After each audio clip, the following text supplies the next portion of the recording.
It's the Weekly Wrap with your host, broadcasting legend Bruce Wolf, and his trusty sidekick, comedian Tim Slagle. And now, without further ado, Bruce Wolf.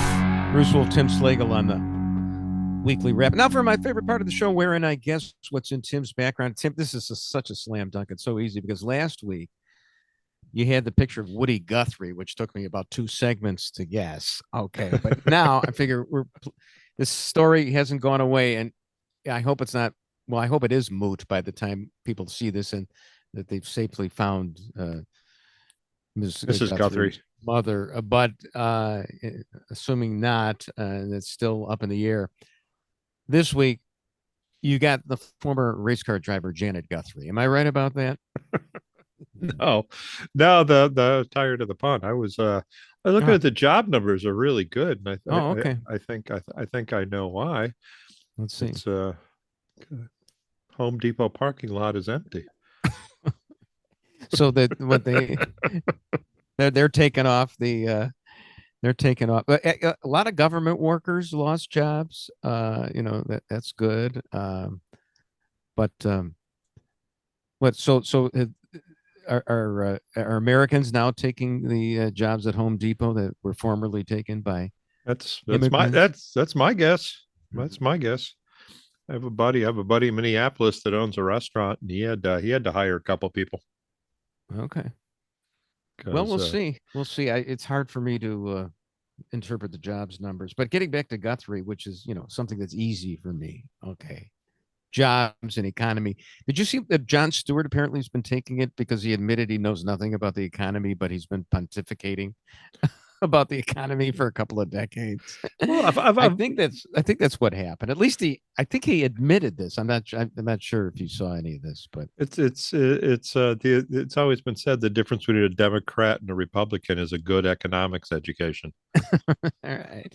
So, in any event, move on to something I do understand, but I have to admit, have become bored by, and that I think what happens is I start watching at about 10 o'clock at night. I don't have the energy to do anything else. So I watch Trace Gallagher on Fox for a full hour, juggle 3 facts among 12 experts, but it's the same 3 facts.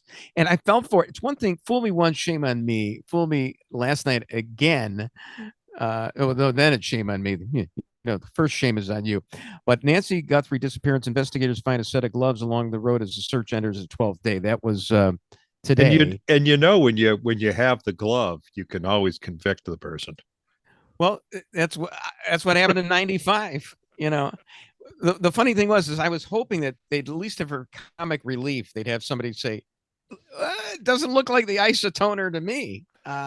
So actually, the glove to me looked, especially in the door cam, it looks like a boxing glove in the door cam because it's jammed up against the camera. I mean, to me, it reminded me of the glove that Muhammad Ali, then Cassius Clay, wore when he knocked out Sonny Liston in Lewiston, Maine, with a punch that couldn't crush a grape, according to the great sports writer Jim Murray. What I was wondering when I saw the video, does anybody but criminals wear ski masks? Well, it would seem to me you could catch a lot of criminals just by tracing who orders a ski mask. Well, that's what they're hoping for, something, anything. But so 2 nights ago, they had, it was the breakthrough. They found out was just a pizza driver or something, a delivery guy. But that was the night, and they always try and couch it with, we don't know for sure. The guy they're all East Coast former FBI guys, whatever. We don't really know for sure what's going on, but I think this could conceivably be the breakthrough that we're looking for. And you know what? It wasn't. Okay. So then the next night. So was that the pizza delivery guy with the ski mask? Is that? No, that guy, who knows who that guy is? Oh, no one knows who that guy is. I don't know who that guy is. It looks like what he's holding up, it looks like he might have been one of the Super Bowl halftime performers. There we go. No, that's the guy who did it. That shot is the guy who did it. And, but this is the guy who didn't. And then they traced him, I think, based on and we think that they know everything, but they don't, because they think that they can, well, we think that they can just interpret and finally get what a guy looks like just through the mask and not actually Well, they said if you can focus on his eyebrows and facial hair, and I looked at the eyebrows and facial hair, and I could have sworn it was Luigi Mangione. Yeah, there you go. There you go. It just reminds me, and we don't have the visuals to support it. And I hate to repeat jokes, that I saw like on TV, but it reminds me of the time that Peter Griffin on Family Guy was the police sketch artist, and a guy sitting there, and he's slowly, methodically taking down the details of some Asian person who attacked this other guy. And he takes down the details. Yeah, eyebrows like cheek like this, yeah, lips like that. Sounds like and then he shows the picture, and it is the stereotypical. Yeah, it looks like Chumley. Looks like Chumley from Mr. Magoo. Yes. Just anyway, so they're not perfect. They don't know how to do this stuff, but hey, I remember Janet Guthrie. I used to work at this newspaper, and it was in the composing room of the shop guys. One of the shop guys was a big race car fan, and he was so upset that Janet Guthrie was gumming up the works on the racetrack, that they let this woman in who was slower than everybody else. It was the original DEI, according to this guy at the time. And I guess Janet Guthrie has been celebrated as one of the founding mothers. Made it possible for Danica Patrick and everybody else, but to cause accidents out on the track. Right. Woman driver. So, anyway, they have to put curb feelers on the sides of their cars. So, in any event, that's. But I did waste my time with that. Cujo's, as Michael Jordan would say, to Trace Gallagher. All he's got are the three facts, and it's like three cards Monte, stretch it for an hour, and he's got to juggle those with the 12 different experts. I mean, think of all the combinations. If you got 12, Brady Bunch thing of experts out there, there's an infinite number of combinations, that you can ask questions about the same three facts. So, one of which was really only speculation. Oh, we think there's a second glove. Fox News has learned that there's a second, and it matches the first. Okay, all right. Yeah. Anyway, we suspect there are two. It's a glove, and we suspect there were. Yeah, it two. has it has a match. And then, of course, I mean, those. However, the thumb is going to be on the other side of the glove if we do find the other one. This much we know. We can get glove experts on right now. Now here is the late Johnny Cochran. Was the glove lined? Was it a lined glove? Will you be able to get DNA or fingerprints from it? They were talking about DNA. They were talking about getting the mother's DNA from the outside, and then the perpetrators from the inside of the glove. We're now showing a picture of the glove, and it looks like it's in the perpetual hitching a ride stance, but I'm not really sure. In any event. So did they get DNA from the glove? Because they can do that. That's how they got. Was it the Golden State? I can't really say at this time whether they got any DNA. That, of course, is a secret.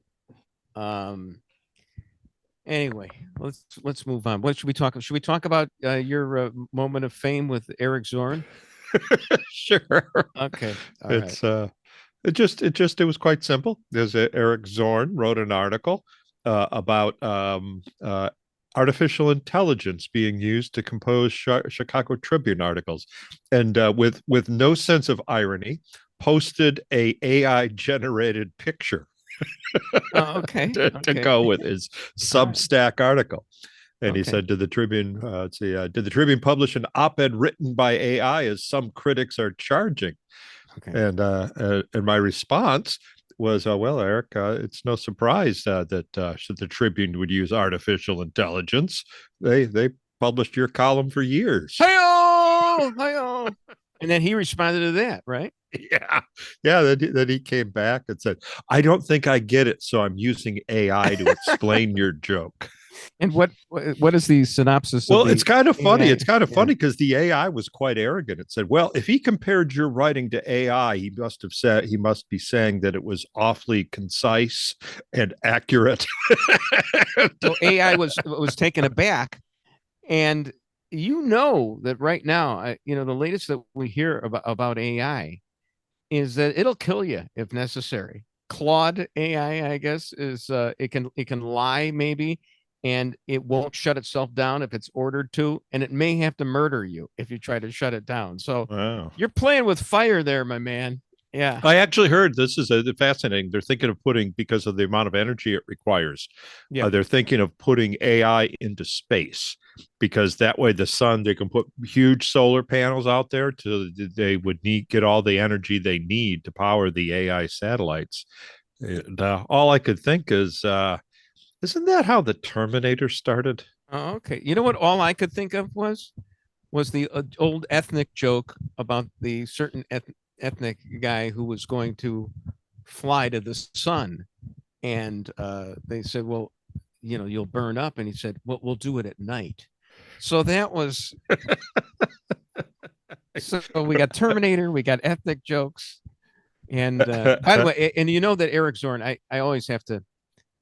I have to give him a lot of space because he made my career. That guy did a story on me only, about 44 years ago, 43 years ago. And of course, since all journalism is copycat journalism, the Tribune, he did it in the Tribune. Channel 7 wound up doing 2 pieces on me, the sportscaster with the law books. And Sports Illustrated did something. And so thank you, Eric Zorn.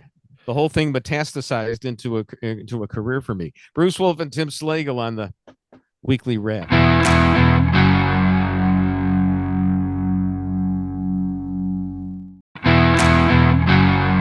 Bruce Wolf, Tim Slagle on the Weekly Wrap. Well, nothing says a niche podcast like the one that has this weekly Civil War roundtable, but not about the Civil War, about the 2020 election, which refuses to go away. And thank goodness it's been resurrected because there was a raid by the DOJ, right? Yeah, they went into the Fulton County. Georgia officials cite bipartisan criticism after unsealed affidavit reveals basis for FBI search of Fulton County election hub.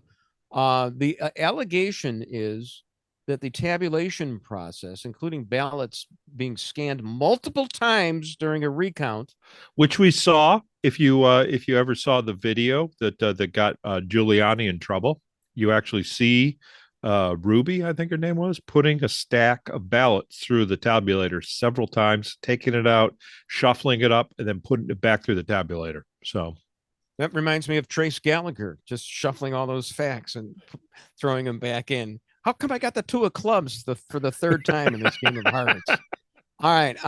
And also inconsistent voter tallies in election pundit audits, and counting absentee ballots that had never been creased or folded, which would be necessary to mail them properly. So there you have it. Unless you used a manila envelope, which I don't know if you could. And why would you? Why would you pay the extra postage? Because aren't they all postage paid? So it seems to me, actually, if you slipped your ballot and say, this is such a pretty ballot, I think I want to keep it nice and neat. So I'm going to put it in a manila envelope and send it first class rather than just put it in the postage paid return envelope. Oh man, look at that jaundiced look from Tim Slagle about this one. Well, there being no evidence to the contrary right now, I hereby order the 2020 election overturned. And the other interesting thing is the FBI was sent to pick up 700 boxes because that was the estimate, I guess, of how many boxes of ballots it would take to reach 50 some thousand. And there were only 656 when they got there. So there are 36 boxes of ballots completely missing. So are you getting all this stuff from Bannon too? Like Chris is getting it from Bannon? No, I'm Because the actually latest not. on Bannon, not to do an end run on this, because I don't pay that close attention, but the latest on Bannon is tying him real closely to Epstein, right? Am I right about that? Just to get us off the election scent. That's no surprise, really. Okay. It's most of these famous guys who you look at and say they didn't do well when they were in high school. Well, Noam Chomsky. This week on Twitter, there's this photo on an airplane of Noam Chomsky, the ultimate anti-billionaire guy. He'd spent some time. He spent the cunning some time. linguist, Noam Chomsky. Spent some time on the island, did he? Well, he was on the plane with Epstein. Oh, okay. Everybody was with Epstein. But I mean, you look at most of the guys that are getting named, and they're all guys that in high school were sat at the dork table. Tucker Carlson, Stephen Hawking, Bill Gates. I mean, Tucker Carlson actually made a career of it when he wore that stupid bow tie. Yeah, and then finally, she sheds it. If only he'd just take it upon himself again, and get sane. But anyway, did I mention this? photo. The big thing for me about the Bill Gates revelation that he got an STD on Epstein Island was he got it from a Russian hooker, which sort of indicates that it wasn't all minors that Sure. on the island. There was actually adult entertainment. Yeah. So. Oh man. Well, all right. Now that I've successfully distracted us from election interference, but we'll come back to it. So the Olympics started, and apparently there was a controversy. People are thinking that NBC cut out the part where J.D. Vance was booed during the opening ceremonies when he stood up. And I don't know if they cut this part out, but when the Israeli athletes marched, they were booed as well, I thought it was funny that J.D. Vance, who somehow didn't mention the word Jews in his Holocaust Remembrance Day speech, got booed, but so did the Israeli athletes. So way to go, Olympic crowd. Well, if NBC this is not new for NBC. Remember if they that they swore that the crowd was shouting, "Let's go, Brandon." If you remember that incident. So they don't like the crowd protest. They like a nice clean show where everyone's enjoying it. Have you watched I watched a little bit of the figure skating, and I saw that the Japanese contender, her name is Kaori. Oh, okay. Which I thought was really funny because that's probably Japanese for Kelly. Yeah. Oh, gee. I double axled right into that one. Okay, great. I have to tell you, the only person who's ever put me on radio on a somewhat semi-regular basis in the last decade, Amy Jacobson, actually tweeted out this picture of one of her famous, the great I can't believe we're talking about other comedy things here, but the SNL sketch that Chris Farley did with Nancy Kerrigan in like 1992 with Phil Hartman and somebody else on commentary, and it's ice dancing, and and Chris Farley can ice skate, okay, but they're talking about the problems that he had because of the sudden weight gain that he had, okay. and he practically dies of a heart attack on the ice, but he's moving around and he's skating backwards, and he's doing I don't know if you're an ice skater, but I used to play a little bit of hockey, and skating backwards is that threshold step that it's kind of difficult for people. Sure. But he did it, and of course Nancy Kerrigan's doing Nancy Kerrigan. She's spinning around and like a whirling dervish at 1,000 miles an hour, and they're dancing together, and I highly recommend it. I had to just get that on YouTube. But I also watched the downhill skiing. Oh my gosh, I did not realize how fast they're going. They're like going 100 miles an hour on those. Do you get a feeling for it though while they're doing it? I mean, camera work is a lot better. They do now. We've got a widescreen projector in the basement, so we've got about a 200-inch screen, and they have drones following them down the hill now. Yeah. Yeah, it's much So- better than when Franz Klammer was doing it in the 60s or whatever. But I Imagine can't help how it. I well it can't would help be- but wonder if it doesn't irritate the skiers, because you can hear when they go to the drone shot, it's Wonder if it's anybody, maybe Lindsey Vonn got her pole caught in a drone, and that knocked her out. but it So sound like the Mexican border. So I guess that would make you ski faster, perhaps. So the the sports notwithstanding, of course, the big thing is all the political commentary that the athletes make. So Clay Travis commented about this. A U.S. Olympic figure skater says gay people are having a hard time in Trump's administration. How exactly? And boy, wait until she finds out how gay people are treated in the vast majority of Olympic countries she's competing against. Here's the thing. Are you saying that Saudi Arabia doesn't have a male figure skater entry? What I just wanted to show this tweet just for the purpose of saying, yeah, they really must be having a hard time in the United States getting marriage licenses, because only 10% bother to do it. So it's obviously George Wallace, or his spirit, is standing at the courthouse door. So whatever. Are those real, are real those hard 10%? time.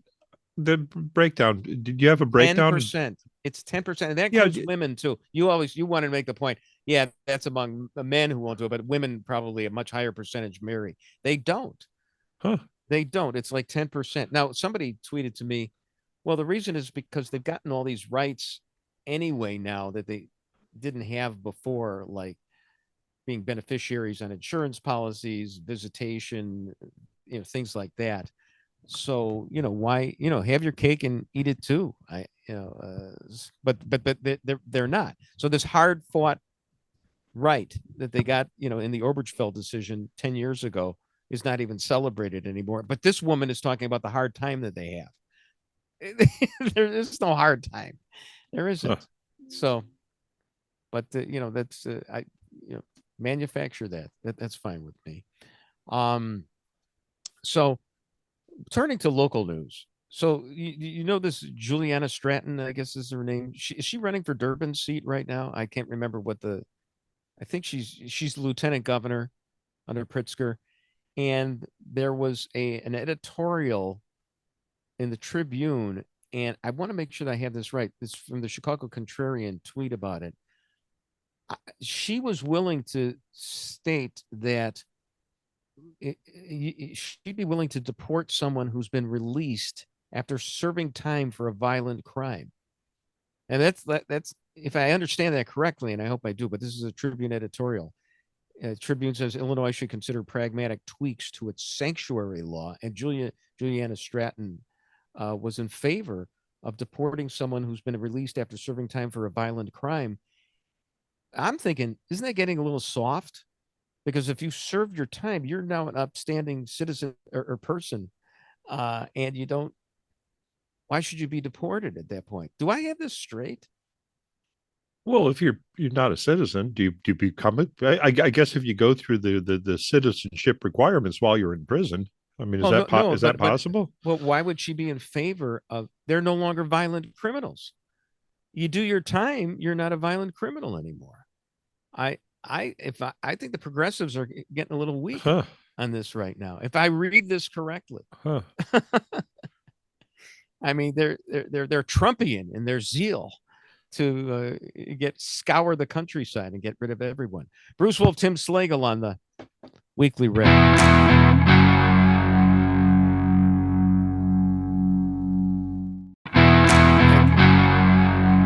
Bruce Wolf, Tim Slagle on the Weekly Rep. So, Tim, have you ever gotten like some sort of keepsake from a famous person and you don't know what the heck you did with it and you wish you had it and you're never going to be able to find it? I got some the famous thing. I had the mayor give me the key to Sheboygan once. Oh my goodness. Yeah. During Bratwurst Festival or something? Okay. And here's the and you don't know part. what you did with it. Don't know what I did. Here's the funny part. It opens a beer. It's so perfect. Oh. It's got a can opener on it. I mean, that's great. Why don't you just look under the mat? Are you sure you didn't put it under the mat? Okay. So I think it was Walter Kern I saw tweeting today saying something like that his father had written to Nixon during the height of Watergate, said he sympathized with Nixon and he was being framed, and Nixon actually sent him a letter saying, thank you so much for your support. And he doesn't know what Walter Kern doesn't know what he did with his father's, the letter he got from Nixon. He doesn't know where it is. So James Rosen tweeted to that. You know, James Rosen, formerly of Fox, still around writing books on one of those networks now, Newsmax, I think. He wrote that he had Muhammad Ali sign a $10 bill for him once. He has no idea where it went. And I wrote to James Rosen, and James Rosen liked this, that when I was in law school and I was still working for a local newspaper, I wrote to Charles Osgood about advice for a career. You know, Charles Osgood, CBS Radio and everything, the Osgood File. He wrote me back a poem. He wrote me a poem. Okay. You know, not just, oh, thanks, man, a lot, kid. Here's an autograph picture, whatever. He wrote me a poem. And I remember part of it, actually. This is, you know, more than 45 years ago. He writes back to me and he says something about the law is better for the wolf at the wolf store or something like that. Yeah, I actually remembered half a line of it. But the guy wrote me a freaking poem. Was it a limerick? No, it was a long poem. It was a couple of stanzas. Bright young attorney named Bruce wants to get a career in the noose. Exactly. So he went to Nantucket. Okay. I always got to bring Nantucket in there somehow. And so the guy, he and when you're that age, you know, what did Charles Osgood, you know, care about? You know, he could have thrown this in the circular file. The guy writes back a poem. What do I do with it? I don't know. Used it as a napkin or something. I have no idea. Wow. Yeah. Wow. And if it's original, it might be the only copy. It might be the only copy of that poem that exists. Yeah. Yeah. Oh, yeah, for sure. Yeah. Like I could probably get it on, you know, $1.380 for it on eBay. Anyway. How old were you when you wrote this? So I was going to law school at night and I was working for the Lerner newspapers at that time. So this is circa, 1980. So, like I'm 26, 27 years old, something like that. Yeah. Okay. So you weren't like a kid that he was flirting with, because that's usually when you write someone a poem, there's romantic intention, isn't it? You know what? And folks, this is why we're in the top 3 million. Because, you listen to Joe Rogan. Oh, sure. You're going to get a guy who's going to deny that we landed on the moon. Forget the election. He's going to deny we landed on the moon. And he's going to say there's a billion Jews in the world. But you're not going to get a guy who would cast a shadow on the late Charles Osgood. On Charles Osgood, of all people. The guy wrote a poem. I didn't say it was a sonnet. I didn't say it was a love sonnet, man. Oh, God. Had you sent a picture to him when you wrote him? Did he know what you looked like? All right. Because he couldn't really Google it then. Was your picture in the Lerner News? Was it like, did you get your picture when next to your byline? Just keep going. Just keep going on this, man. Just keep going. So how can a man write a poem for another man just to be writing a poem? Once was a man from Nantucket. So let's turn our attention to other media news. So did Catherine Herridge, actually formerly at CBS, investigate CBS just now? Because she says, and I don't even know why she ever went to CBS in the first place. I mean, this is way before Barry Weiss. She goes from Fox to CBS, the old CBS, still under, the tutelage of the disciples of Walter Cronkite. And she believes that CBS executives deliberately buried the Hunter Biden laptop story and ordered her to wait until after the 2022 midterms to help the Democratic Party. So she's saying she had this remember this was a story in 2024, right? That the New York Post couldn't run it, that Facebook at all buried that. But she was trying to run a Hunter Biden story in 22. Objection. I believe that was 2020. I believe it was October of 2020 when the Hunter laptop story came out. Wait, So what's the election that you think was rigged? That 2020. 2020. She actually Okay. she got the contents of the laptop after it was the story should have come out.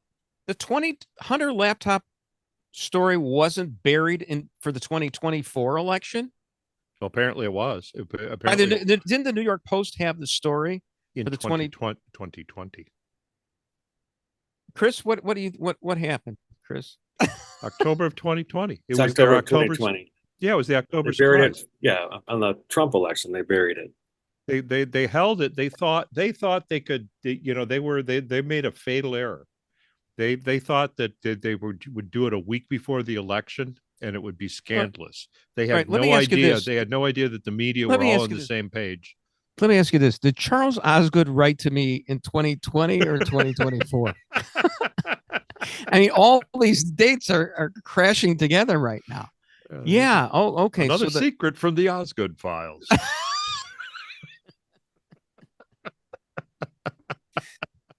So I think, so it was 2020 was when it was originally buried. Yeah. The New York Post had the story. Right. So she had it. It was old news by the time she got a hold of the the hard drive. Again, Joe Rogan, top podcast in the nation, in the universe. Not going to get confused on dates like I can. Okay. Yeah. All right. It was 2020. Well, whatever. But it's interesting that they were still burying it 2 years later. Yeah. That they still didn't want it. They still didn't want to publish it. And they knew at that point they couldn't hold back anymore, because pretty much by that point we all knew it was real. I mean, it was there was still doubt of it. I got to tell you, in fairness to myself, somebody who can actually recite all the presidents in order, and I've done it for you before, that parlor trick. To do it, so I know that. But you can't blame me for being confused, because we've had nothing but Trump the last 3 elections, which you think he won all. Yeah. So okay. Yeah. The controversy began in October 2020. There you go. Was reported to contain emails. Okay. Yeah. And naughty pictures. Yeah. The famous pictures of him wearing just a holster and a smile. Okay. All right. And smoking crack with hookers. Pictures of him smoking. That's a really going back on that. That's a great example for your kids, isn't it? Oh my God. Oh my goodness. So anyway, does he have any other kids besides Navy Gene? Boy, you're good. I mean, boy, that's a Jeopardy $1,000 answer right there. Anyway, Catherine Herridge upset with her former boss, CBS. Are they bringing her back, for reparations? Is Barry Weiss rehiring Catherine Herridge? She probably should. Now, Chris, speaking of things I can't remember why anything about, I sent you a tweet from CBS Evening News, but I can't remember what it was right now. Do you have that? It was a bus driver named Beaver who picked up kids. We have that, and we are in the 3rd segment, Bruce, just to let you know. I appreciate that. It's because he didn't want to see those damn kids walking in the cold. When Detroit bus driver Daryl Beaver saw kids walking to school in the freezing cold, he decided to help. This is from CBS Evening News. And soon ride requests flooded in. But when the school district stepped in, Beaver had to pause. Now he's starting a nonprofit and GoFundMe to keep kids safe, get kids safe rides. And I was saying, my comment to that was, nice Beaver. He should have told the district to stuff it. So, anyway. I'm watching the show Frontier on Netflix. Are you familiar with it? No. It takes place in the Hudson Bay, with the Hudson Bay Company at the height of the fur fad, when beaver hats were all the rage in Europe. Sure. And I was watching. I was curious. I have no idea, how do you make, because it's just a hat. It's just a felt hat. How do you make felt out of beaver? And Turns out you have to shave the beaver. Yeah, all right. I knew there was in order something to make a hat. Something about something about making the beaver felt. Okay, all right. That it's felt. Okay. Okay. All right. We couldn't have just stopped with me with the homage to Leslie Nielsen and have that beaver stuffed. Okay. All right. Meantime, do we have this tweet from Ben Mullen? It was making the rounds today from a disgruntled. Why do they? You never talk about gruntled people, but a disgruntled CBS News producer who's leaving because of the ideological shift to conservatism, to Trumpism. Notice there was nothing wrong with ideology per se, but the shift. And she said that under the old administration, prior to Barry Weiss, they were doing stories aimed to foreground underrepresented perspectives. Foreground as a verb, which I'm sure it is. Unrepresentative. That's like there's there's 75 million people who weren't represented by CBS News. Okay. Whole sirloin, I think, is foreground. I'm sorry. Whole sirloin is foreground. Oh, I see. So, yeah. Anyway, so she's gone. A fungible producer's gone. The irreplaceable producers like Chris continue on with the show. And we'll continue with our final segment. You ready to talk Super Bowl? I'm not. Bruce Wolf, Tim Slagle on the Weekly Wrap.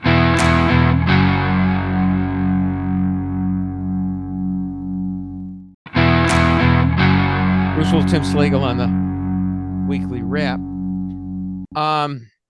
What more can be said about Bad Bunny? Well, I think actually his name should be Konihito Malo. I'm sorry. Come again. That's Spanish for Bad Bunny. I mean, if you're not going to speak English, why should you take an English name? There you go. Konihito Malo. I have to admit, once again, I'm just been citing other things on Twitter, whatever, and when I can even remember any date that anything happened. They showed video later of the trees from the halftime show, which I think people were surprised to realize that those were actually people walking around like trees. And they show these trees like running to the exits. And this guy, Robert George, he tweeted, "Run, Forrest, run," which I thought was, that was really good. Apparently these people who were being trees were getting paid $18.70 an hour. That's not a living wage. You cannot buy a house on $18.70 an hour. Santa Clara, California. Yeah. I mean, money doesn't grow on trees. So anyway, they didn't really look like trees. They look kind of like cactuses, okay. Like the ones Wile E. Coyote would hide inside. Yeah. Maybe they found the glove from the Guthrie house in one of them. Don't you think if a white person produced that and they took literally every stereotype of Puerto Rico and put it in there? Every stereotype. It starts with sugar canes and right. Yeah. Look, I first of all, I didn't mind the beat. I like a Latin beat. It's Ricky Martin was in it and I didn't even recognize him, but I like that. Did he do the Macarena years ago? I like that. Well, what I thought Bad Bunny should have done was to do America from West Side Story, where he could play both the Sharks, in favor of Puerto Rico, his heart's devotion, and he could also play the girl Sharks who wanted to say, let it sink back in the ocean, and have him go back and forth against himself, at least with a catchy tune. I mean, I like Lady Gaga too. Don't get me wrong. I'm second to no one in my admiration for Poker Face, but there's none of the songs actually had a melody, as far as I could tell. I mean, it's a nice beat, but you need a melody for a song. Am I wrong about that? Am I a snot? I thought there's plenty. I mean, the singing his singing doesn't really have a melody, but there was the background melody was there. I mean, they had They had brass. They had They had brass, whatever, but they did. It just didn't. I mean, it just didn't have. It wasn't everything little. Every little thing she does is magic. We owe. I like that stuff. But yeah, it just, but halftime. How many melody. have halftime shows? Are they supposed to have melodies? I mean, they're pretty much Apparently just not. horns. And They're look, and just, I don't mind that I couldn't understand the words, even though they were not in a language, because that I understand. Because it took me years to even know what the Rolling Stones' Brown Sugar was about. 10 years after it came out, they were playing I like in I didn't Chicago. get any of the words in the last year's halftime show, and they were in English. It was totally right. Did So you I don't try and know. find a closed caption that was in English? Because there was not one. I went through all mine. Well, The there SAP was was in Spanish when it was already in Spanish. now what I do think that somebody did, but again, you never know when you see things on Twitter. Somebody did an interpretation of one of the songs that he had, and it sounded like some of the filthiest raunch you could imagine. Which is probably why it wasn't in English. Yeah, but They're like, yet there was. we can't do this. But of course, for those us gringos who didn't understand it, like the Washington Post or whatever, were saying a mainly wholesome halftime show. No, not when they're insulting you. And I don't mind that it was in Spanish, but I think for equal access, I think that Garth Brooks should do the World Cup. there you go. Well, the whole thing apparently is just about Roger Goodell has already saturated the American market. He knows he's not going to get any more football fans here. They're trying to take over Latin America as well, and that was an appeal to Latin America. It was strictly a business decision to do that. I heard actually it's that Jay-Z has the rights to produce for like 10 years to produce the halftime show. So that's and yeah, there probably was a meeting. They're saying, hey, let's try to get more of America watching real football, not not that girls sport you all watch down there. Did you like any of the ads? That's all I watched. Okay. I recorded, just fast forwarded through the game. What did you like? Any ad in particular? I think my favorite. I think I did get a kick out of the polar bears. Okay.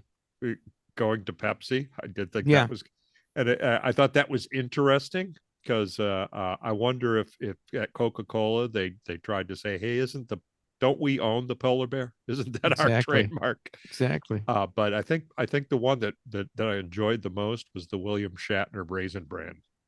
I like missed that. You missed it? Oh my gosh! It was he called himself Will Shat. Okay. And they said, did Will Shat every day? Oh, that's good. I can't believe I missed that. It was Google it. It was extremely juvenile and vulgar, and Raisin Bran admitting why people eat it. Exactly. I totally missed that. What I liked was I was a sucker like everybody else for the Budweiser ad. Oh, really? The eagle. The eagle. You don't first you think it's Pegasus flying off, but it's actually an eagle on the horse's back. And it didn't make up for Bud Light.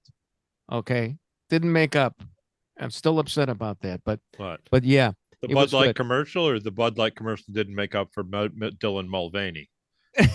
Right. Is that what are you saying there? I don't like Anheuser-Busch because of what they did with Bud Light, but okay. I like the Budweiser ad. You're kind of reparations to the rest of America, and I appreciate that. The idea of a horse adopting an eagle chick and raising it, kind of it was a little too much suspension of reality for me there. Finding an eagle chick. Well, you have to remember by its mother. You have to remember that I actually thought it was the mythological beast Pegasus that was going to fly off. So, I had a lot of suspension of disbelief. Yeah, that was the end of the commercial. Yeah, right. So I'm really into the suspension of disbelief. I'd be remiss if I didn't ask you what you thought of the Jew ad. Did you see that one?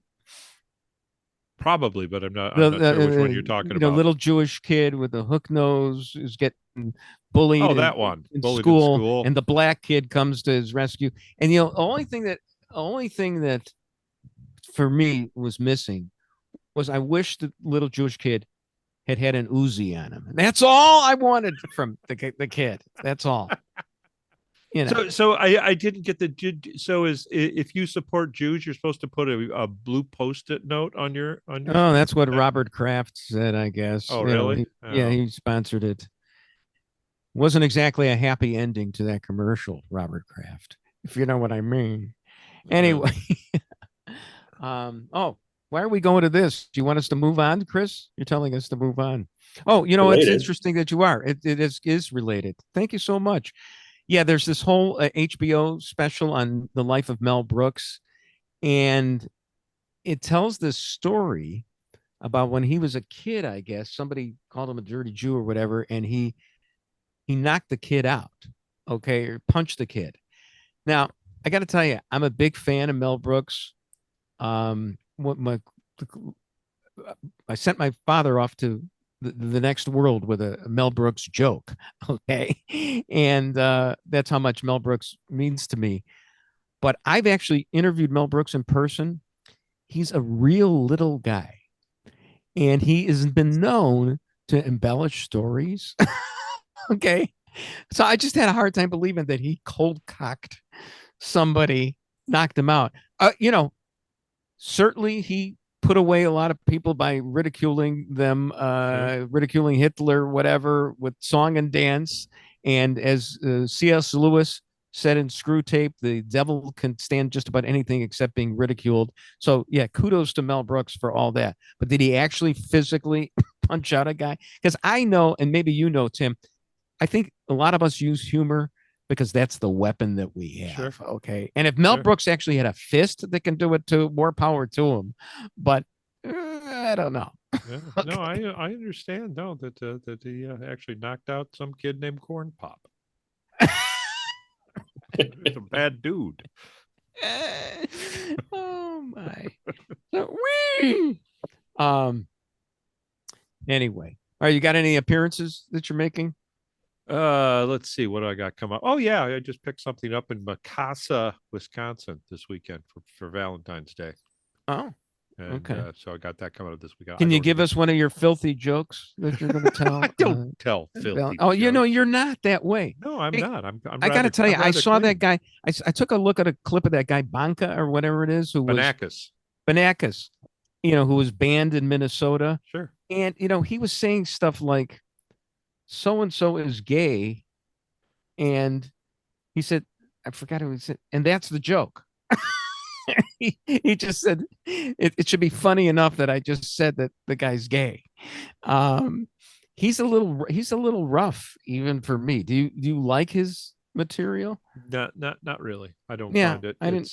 It's what somebody said about me once, is that he uses political incorrectness in lieu of vulgarity. Oh, there you go. To get that shock factor from the audience. Yeah, so. All right. Well, I will be February 25th. I will be at Snapper's Grill in Palm Harbor, Florida.